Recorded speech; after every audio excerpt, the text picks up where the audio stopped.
Boa noite, irmãos e irmãs, graça e paz, que sejam todos bem-vindos, todas bem-vindas à página da Igreja Presbiteriana de Blumenau. Eu sou o pastor Anderson e esta é a nossa live Orai Sem Cessar. Oremos iniciando. Obrigado, Jesus. Muito obrigado por mais um dia que se encerra. Obrigado pela noite que se inicia. Obrigado, Senhor, pelo teu cuidado, pelo teu amor, pela tua providência nas nossas vidas. Pai, nós te louvamos por esse privilégio que temos, que mesmo em meio à pandemia, comunicamos a tua palavra e oramos uns pelos outros pela internet. Abençoe todos os irmãos e irmãs aqui presentes. Cuida de cada um, supre todas as suas necessidades. Fala conosco agora através da tua palavra, Deus. Coloco nas tuas mãos, Senhor, suplicando a iluminação do Santo Espírito, para que seja mero instrumento teu para a transmissão da tua palavra. Em nome de Jesus. Amém. Então, a você que está chegando agora, muito boa noite. Seja bem-vindo, seja bem-vinda à página da Igreja Presbiteriana de Blumenau.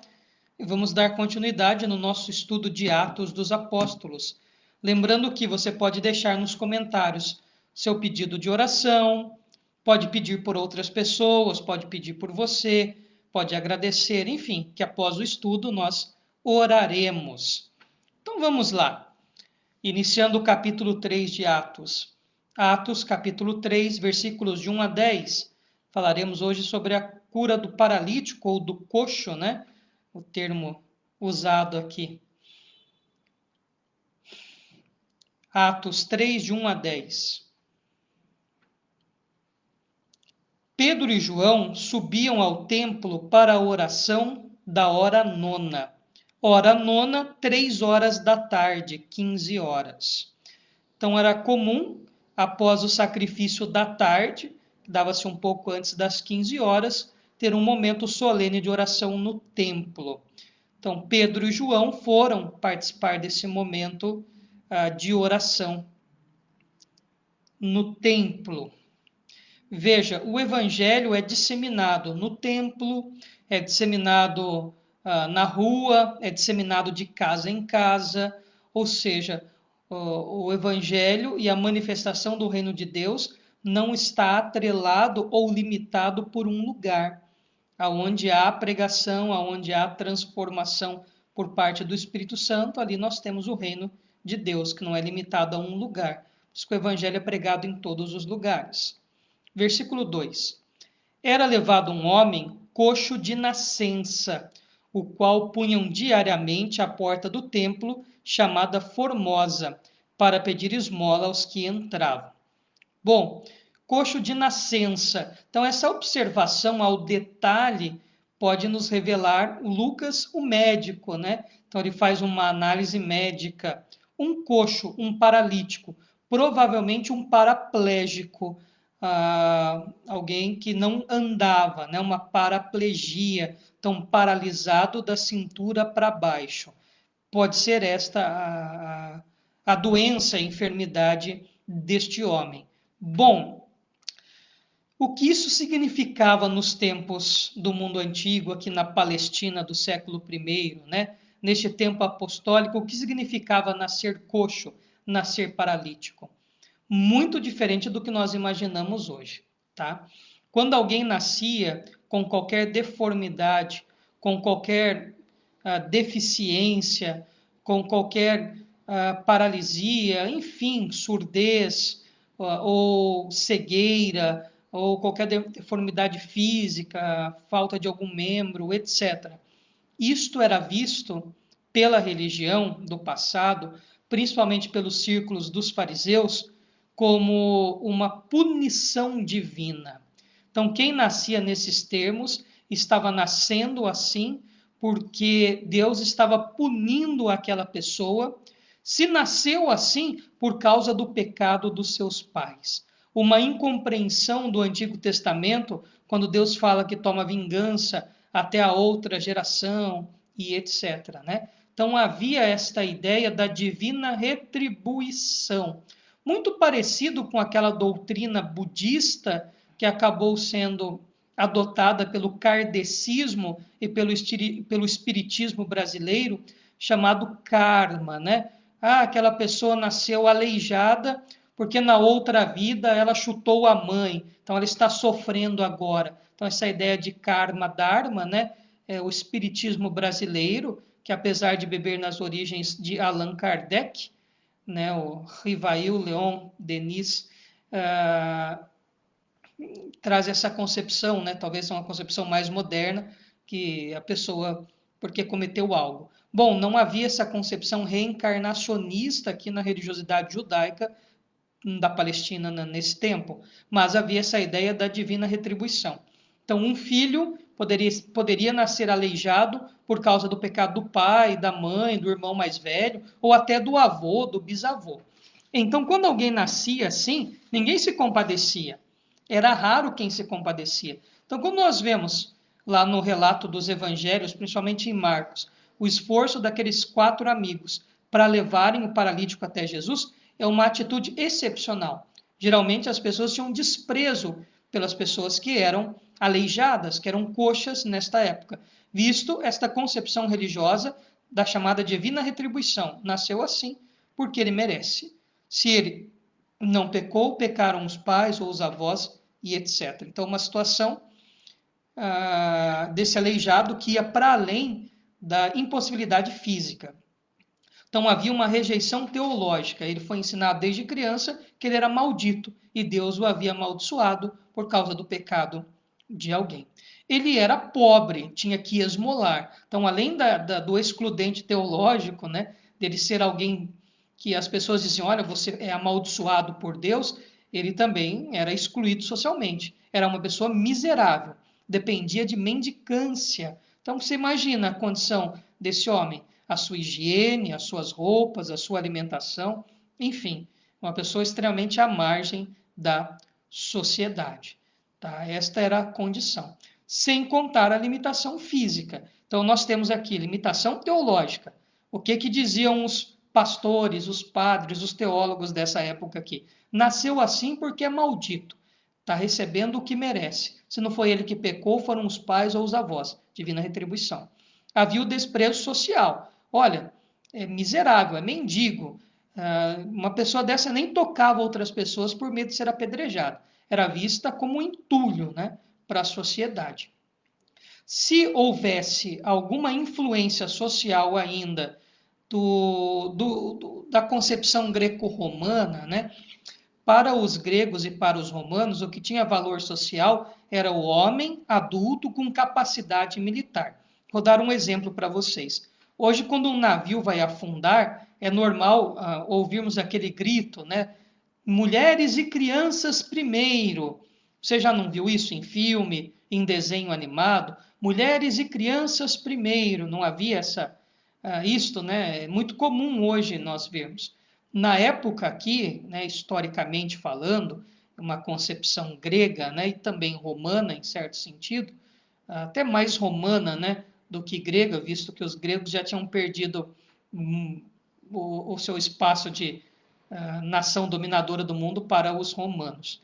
Se um navio estivesse afundando, o grito seria assim: homens, adultos, militarmente capazes, primeiro.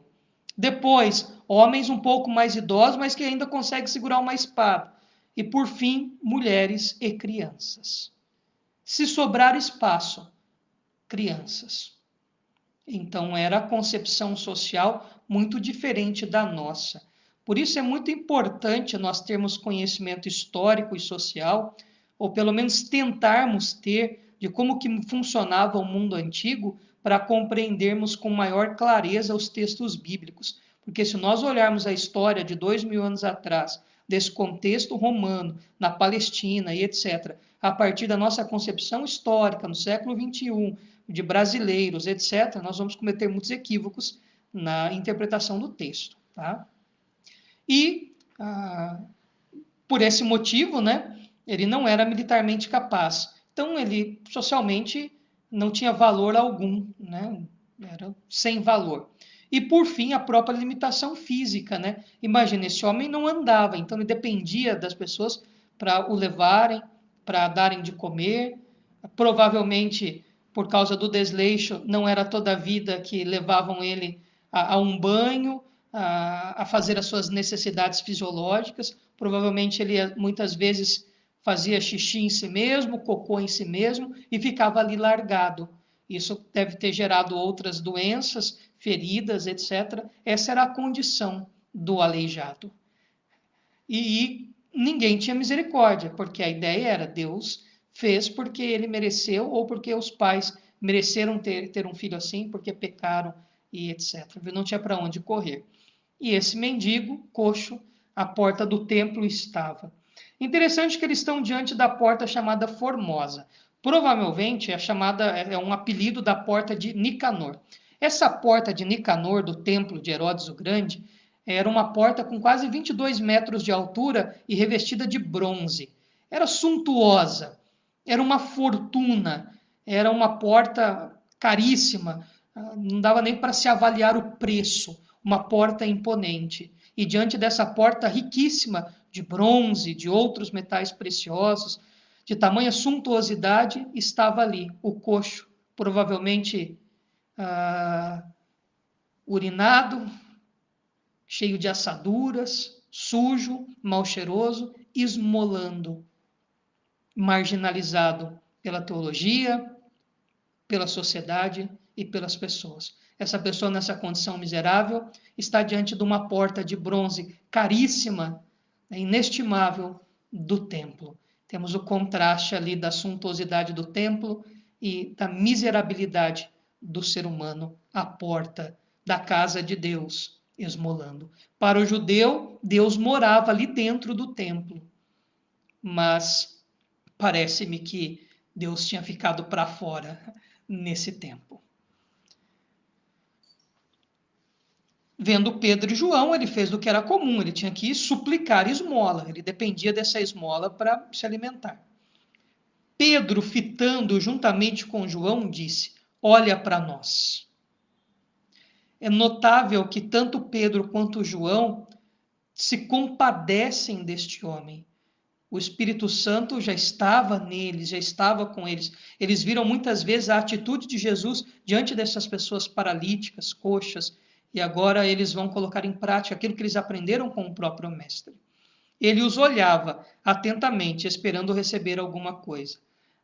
A esperança do coxo era uma moeda, talvez uma lépita, que era a moedinha de 1 centavo na época, né? A menor das moedas. Talvez saísse ali uma moedinha, uma lépita, ou quem sabe uma fração de um pão para lhe matar a fome. Convenhamos, né? Devia estar calor, devia ser uma condição extrema, então qualquer pouquinho de água, um pedaço de pão ou uma moedinha era o que ele esperava. Mas aqueles homens então lhe dão algo surpreendente. Pedro, porém, lhe disse: não possuo nem prata, nem ouro, mas o que tenho, isso te dou. Em nome de Jesus Cristo Nazareno, anda. E tomando-o pela mão direita, o levantou imediatamente. Os seus pés e tornozelos se firmaram. Olha que maravilha. Olha, nós estamos munidos de dinheiro agora, mas nós temos algo muito maior do que isso. Veja, o milagre é operado na vida daquelas pessoas, daquele coxo, né, através do poder de Jesus. Pedro e João são apenas instrumentos. Pedro e João são apenas os meios que Deus usa, mas o poder para a operação deste milagre não está no apóstolo em si, não está em Pedro e João, mas está no Espírito Santo, está em Cristo. Veja, em nome de Jesus Cristo, o poder vem no nome de Jesus Cristo, o poder vem através de Jesus Cristo, mas o meio é Pedro e João. E os tornozelos se firmaram, literalmente as suas bases ficaram estabilizadas. É uma observação médica também, então isso denuncia Lucas como médico autor, né? Essa observação de pés e tornozelos, sendo que as suas bases se estabilizaram, né? Então era uma observação médica, então aqui deixando detalhes de sua autoria do livro de Atos dos Apóstolos, né? Escrito por Lucas, o médico, aquele que acompanha Paulo em suas viagens, enfim. Após esse milagre, versículo 8, de um salto se pôs em pé, passou a andar e entrou com eles no templo, saltando e louvando a Deus.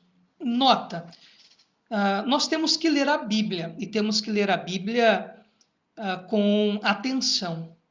Você se lembra, naquilo que você leu dos evangelhos, ou das cartas, ou mesmo de Atos, ou de Apocalipse, algum paralítico, algum cego, algum surdo, algum coxo, alguém com a mão ressequida, dentro do templo? Você se lembra de algum episódio, de alguma pessoa assim, dentro do templo? Não, né? Dentro da sinagoga ou ao fundo da sinagoga, até que haveria uma possibilidade. Mas dentro do templo, essas pessoas muitas vezes, ou quase todas, eram proibidas de entrar. Então a primeira coisa que ele faz a ser curado não é sair correndo, voltar para casa. Não, ele entra no templo para louvar a Deus. Ele reconhece que foi o poder de Deus que o curou. E ele então vai louvar, vai agradecer, vai se mostrar no templo e dizer: fui alvo do milagre de Deus.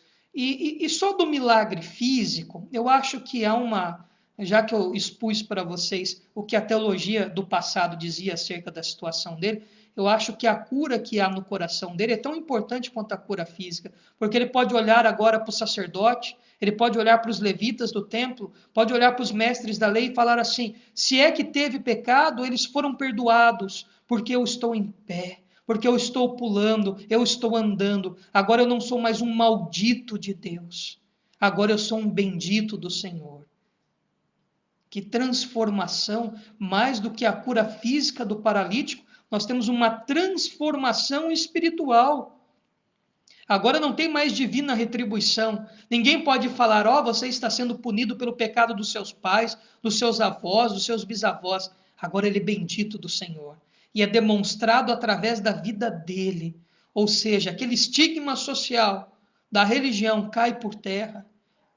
Ele agora não precisa mais mendicar. Eu tenho certeza que ele se tornou um dos discípulos de Jesus, um dos que vai seguir. Ou seja, ele pode ter dignidade para se manter agora. E ele é uma pessoa útil agora, nos termos sociais greco-romanos. Ninguém pode chamar mais ele de entulho, de peso social. Há uma restauração plena da vida deste homem, em todos os seus sentidos. E eu acho que mais importante, talvez você ache mais importante aqui que ele voltou a andar. Eu não acho mais importante. Eu acho mais importante essa alegria, essa maneira saltitante que ele entra no templo para dizer: olha aqui, eu não sou mais maldito de Deus, agora eu sou bendito do Senhor. Eu acho que esse estigma, esse peso é muito maior do que não poder andar. E agora tudo isso cai por terra. E então ele é alvo desta ação gloriosa e poderosa do Senhor por intermédio dos apóstolos. E temos a conclusão desse texto maravilhoso. Veja que ele não tem ele não está nem aí com a reverência e com a solenidade do templo, saltando e louvando a Deus. Às vezes a gente quer tolir as pessoas dessa manifestação alegre, né, na presença de Deus. Quer pular, deixa que pule, né? Quer gritar, deixa que grite. Às vezes eu mesmo me pego muito rígido, muito seco quanto a essa manifestação. E a gente vê que esse cara aqui que foi curado não estava nem aí com liturgia nenhuma. Ele queria saltar e louvar a Deus por aquilo que aconteceu com ele. E agora o testemunho público do milagre. Viu todo o povo a andar e a louvar a Deus, e reconheceram ser ele o mesmo que esmolava sentado à porta formosa do templo, e se encheram de admiração e assombro por isso que lhe acontecera. Quando nós vemos os evangelhos, quando Jesus operava os milagres, havia também por parte da multidão esse assombro, né? Ficavam maravilhados do que Jesus fez, ficavam espantados do que Jesus fez, né? É comum. Em Marcos nós temos muito isso, né? Ficaram admirados do que Jesus fez. E mais uma vez a multidão fica admirada, fica maravilhada do poder de Deus. Tá. Qual é a função do milagre aqui nesse texto? Já falei qual a função dele na vida do coxo, da pessoa especificamente, né? Bom, a função do milagre acontecer por intermédio dos apóstolos, primeiro é um exemplo prático daquilo que nós vimos ontem. Lembra que eu falei do sumário, né, do resumo lá, que Lucas faz um resumo da vida da igreja cristã, e dentro daquele resumo ele vai dizer que através da vida dos apóstolos, muitos prodígios, muitos milagres, muitos sinais aconteciam. Então agora ele dá um exemplo desses muitos milagres e prodígios que aconteciam por intermédio dos apóstolos, mas veja, não é o apóstolo que tem poder em si para curar, é em nome de Jesus. O poder vem de Deus, ele é só o instrumento, ele só é o meio para isso, tá? Acontecer. Não há nenhum homem, nenhuma mulher na face da terra que tenha poder em si só para pôr a mão sobre alguém e aquela pessoa ser curada, tá? Não depende nem dela, quem quer ser curado, tampouco depende daquele que efetua a cura. Depende do poder e da ação divina para ambos. Um é um instrumento e o outro é o alvo da graça e da misericórdia de Deus. Então você não precisa de nenhum ritual mágico, não. Você depende da graça de Deus, e só isso. E não precisa ser um super apóstolo ou alguém também para ser um instrumento de Deus. Uma criança pode ser um meio, o canal de Deus para curar uma pessoa através de uma oração. Tá? Isso não depende da fé de quem é curado, tampouco da fé de quem ora. Isso depende da ação exclusiva de Deus, que nós vemos em todo o Novo Testamento.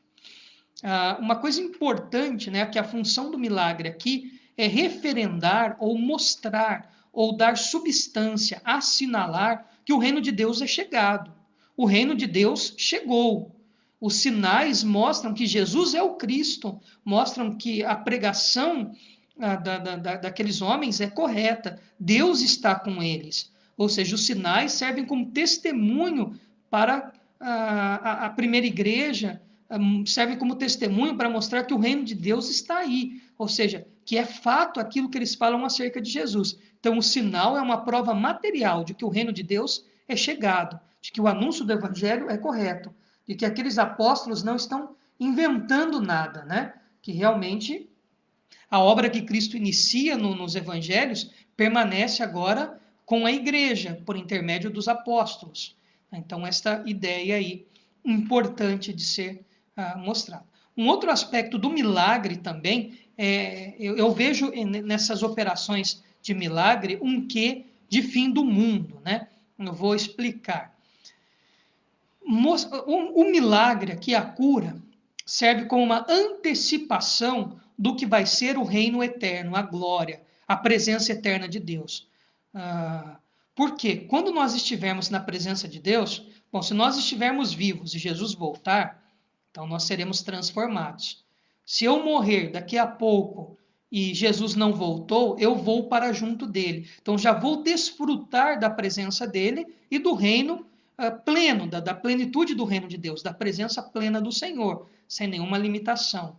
Tá? Então, esta coisa de acontecer um milagre, de você ver um indivíduo coxo ser curado sobrenaturalmente, é uma antecipação para dizer assim: olha, no reino eterno de Deus não vai ter doença. No reino eterno, olha como que é o reino eterno. Lá as pessoas não ficam doentes.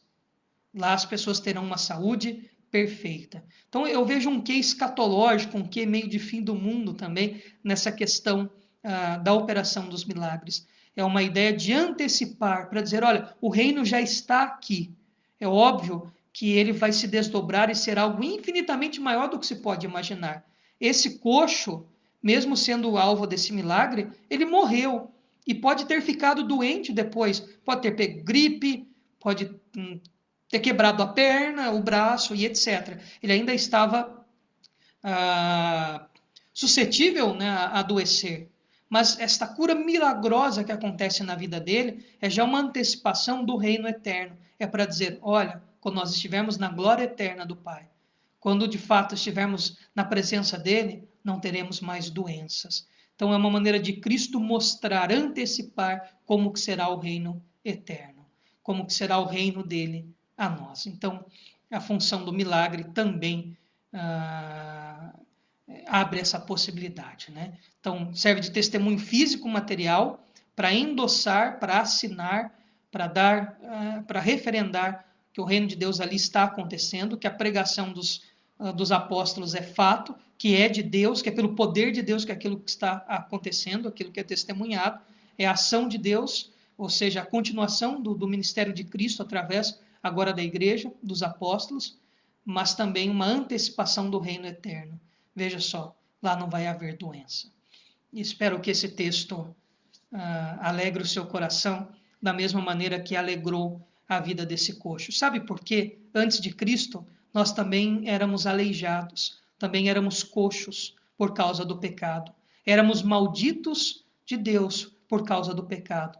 Mas Cristo na cruz paga o preço pelo nosso pecado, sofre a condenação em nosso lugar e nos apresenta diante do Pai, puros, limpos, salvos e perdoados. Por isso nós podemos saltar de alegria junto com esse coxo diante do Senhor e dizer: nós agora também somos benditos do Pai, somos filhos de Deus, perdoados pelo sangue de Jesus. Que maravilha, né? Podemos nos alegrar juntos com este coxo, porque afinal, antes de Cristo, também estávamos aleijados pelo pecado. E agora nós somos perdoados pelo sangue de Jesus. Motivo de alegria, de pular diante do Senhor em gratidão pelo sacrifício de Cristo. Amém. Se você ainda não colocou o seu pedido de oração, dá tempo, tá? Eu vou subir agora aqui a minha barrinha com os pedidos. Então, se você ainda não fez seu pedido, dá tempo. Se você não deixou um oizinho, também não se esqueça, para que ao final consigamos mandar um abraço para ti.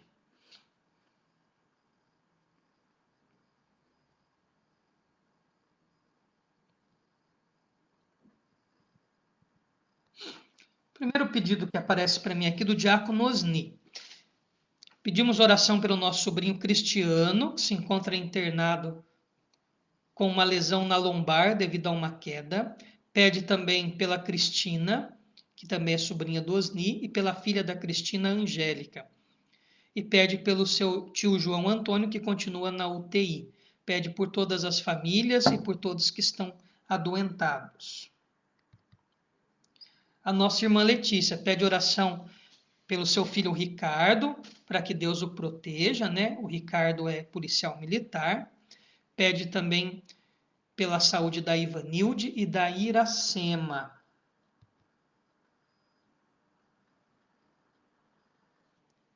A nossa irmã Léo pede oração pelo Dr. Cuco e pede por consolação todos aqueles que estão perdendo seus entes queridos de forma tão repentina devido à Covid. O nosso irmão Jonas Butski pede oração para que Deus console o coração dos seus filhos nesse momento tão difícil, né? Então, orar pela vida de toda a família Butski. A nossa irmã Carmen agradece a recuperação do seu filho Maurício e também agradece pelo Vitor, que fez o teste do Covid e deu negativo. E também agradece pela vida da Priscila, que já está recuperada e trabalhando. Então, graças a Deus pela vida do Maurício, do Vitor e da Priscila. E a nossa irmã Solange pede oração por ela. Diz que não está muito bem. Nós vamos orar. Então, oremos por todos esses pedidos. Senhor, assim como o Senhor foi gracioso com esse coxo no passado, demonstrado no texto bíblico, nós suplicamos que o Senhor olhe para nós e tenha misericórdia de todos os irmãos e irmãs que nós oramos agora. Suplicamos pela vida do diácono Osni, pela irmã Valéria, por toda a sua família, em especial pela vida do Cristiano, pela vida da Cristina, pela vida da Angélica, pela vida do João Antônio. Pai, todos por motivo de saúde, peço pela recuperação deles, ó Deus, clamando a tua cura e a reversão desses quadros de saúde para a honra e glória do Senhor. Pai, sabemos que a tua vontade é feita, mas nós humildemente pedimos em favor deles, pela restauração da saúde. Pai, nós pedimos também pela nossa irmã Letícia, pelo presbítero Ricardo, por toda a sua família. Em especial, pedimos pela vida do Ricardo, e que o Senhor o proteja, o guarde, livre-o de todo o mal.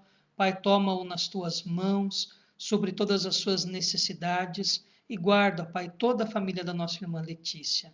Abençoe também, ó Deus, a vida da Ivanilde, da Iracema. Colocamos a saúde delas nas tuas mãos, ó Pai, pedindo cura, pedindo restauração.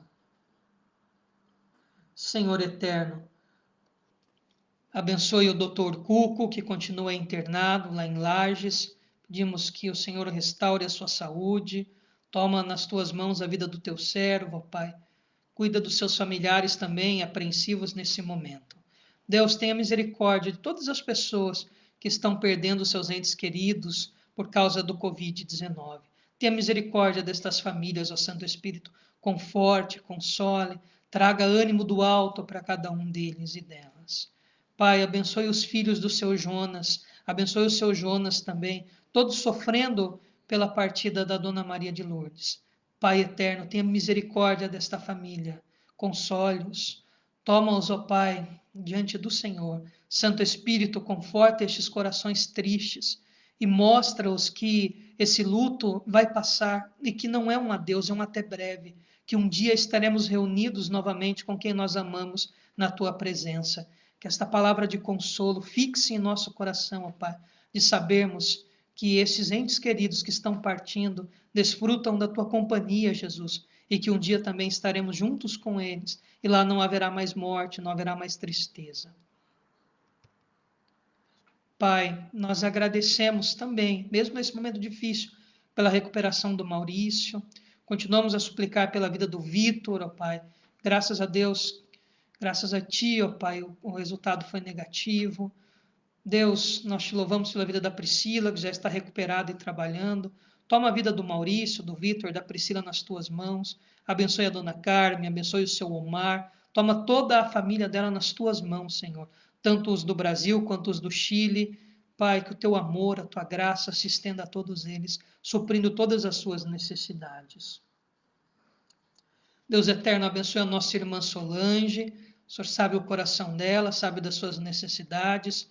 Cuida dela, Pai. Preencha, ó Santo Espírito, o coração para que ela se sinta bem diante do Senhor. Pai, cuida da vida da Solange, todos os nossos amigos, irmãos e irmãs lá de Xanxerê, derramando bênção sem medida sobre a vida de todos. Pai, abençoe todos os irmãos e irmãs presentes conosco nesta live. O Senhor sabe de todas as suas necessidades. Supra-as segundo a tua vontade. Em nome de Jesus. Amém. Então vamos mandar os nossos boa noites. Se você ainda não deixou um oizinho aí, deixe para que eu te envie um boa noite. Tá? Então, boa noite, Márcio. Deus te abençoe. Muito obrigado pela companhia. Um abração para ti, para tua esposa. Boa noite, Rogério Andrade. Um abração para ti. Deus te abençoe. Boa noite, Rose Andrade, a família Andrade em peso, né? Deus lhes abençoe muito. Obrigado pela companhia. Boa noite, Osni. Boa noite, irmã Valéria. Um abração para vocês. Que Deus lhes abençoe também. Boa noite, tia Fi. Boa noite, Chico. São os nossos tios lá de Águas de Lindóia, né? Muito obrigado pela companhia. Um abração. Deus lhes abençoe. Boa noite, Letícia. Boa noite, presbítero Ricardo. Boa noite, Luísa. Muito obrigado pela companhia. Deus lhes abençoe muito. Boa noite, Everton Butski. Que Deus lhe abençoe, lhe conforte. Que o Espírito Santo lhe dê força a cada dia nesse momento difícil. Lembrando que se precisar de algo, estamos à disposição, tá? Não hesite, que nós estamos aqui juntos, caminhando juntos contigo, com a família nesse momento difícil. Boa noite, Dulceleia Pereira, nossa irmã de Itapema. Que Deus lhe abençoe. Obrigado pela companhia. Boa noite, Léo. Boa noite, presbítero Max. Que Deus lhes abençoe. Um abração. Boa noite, seu Osias Costa. Um abração para o senhor, para a esposa, para toda a família. E o netinho? Chegou o netinho, seu Osias? Mande notícias para a gente do netinho. Que Deus lhe abençoe muito. Obrigado pela companhia, viu, seu Osias? Um abração, Claudete Bittencourt, nossa irmã lá de Itapema. Deus lhe abençoe muito. Um abraço para ti, para o esposo, para toda a família. Boa noite, nossa irmã Marisa. Boa noite, presbítero Adir. Muito obrigado pela companhia. Que Deus lhes abençoe. Um abração. Boa noite, Solange, nossa irmã lá de Xanxerê. Muito obrigado pela companhia. Que Deus lhe abençoe muito, viu, Solange? Uma alegria tê-la aqui conosco. Fica feliz aí, tá? Quando acabar a epidemia, nós vamos aí em Xanxerê e vamos comer 5 quilos de grosto ali lá na casa da dona Zeni. E bolinho de chuva também, salgado, recheado com salame. Boa noite, Anne Caroline. Boa noite, Alisson. Muito obrigado pela companhia. Que Deus lhes abençoe. Um abração.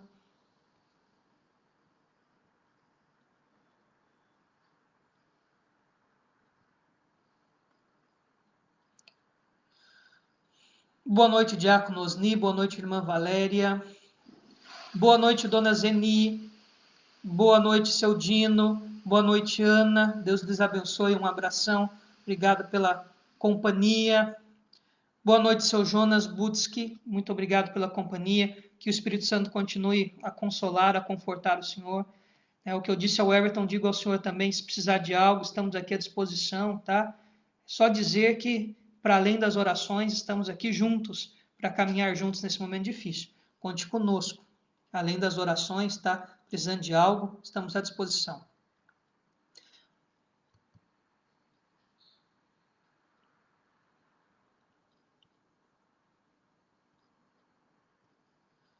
Boa noite, dona Carmen, seu Omar, né, toda a família, tanto do Brasil quanto do Chile. Deus lhes abençoe. Bom, são os nominhos que apareceram aqui para mim, tá?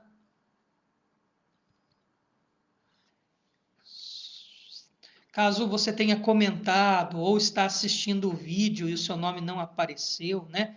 Ah, eu lembro da nossa irmã Iraildes também que está assistindo, né? Então Deus abençoe, né, da irmã Iraildes, Deus abençoe o Benzinho, que é o esposo da nossa irmã Iraildes. Obrigado pela companhia, para nossa irmã Antônia, que às vezes também não comenta, mas eu sei que ela assiste os vídeos, né? Que Deus abençoe muito todos os irmãos e irmãs, mesmo os que estão assistindo e não comentaram aqui. Tá? Que Deus lhes abençoe muito. Obrigado pela companhia. Vamos nos despedir com a bênção do Senhor. Que o Senhor te abençoe e te guarde. Que o Senhor sobre ti levante o rosto. Que o Senhor tenha misericórdia de ti e faça resplandecer o rosto sobre ti. Que o Deus da paz, Pai, Filho e Espírito Santo os revista de graça, amor, perdão, bondade. Os abençoe e os livre de todo o mal, para todo sempre. Amém. Então nós voltamos. Eu volto no domingo, né? Amanhã nós teremos o Orai Sem Cessar, conduzido pelo nosso presbítero Tiago Metz.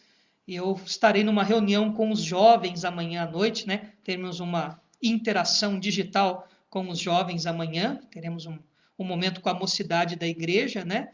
Mas mesmo assim teremos aqui o nosso Orai Sem Cessar normalmente e o presbítero Tiago conduzirá amanhã, sábado, dia 8 de agosto, às 20 horas, o nosso horário sem cessar.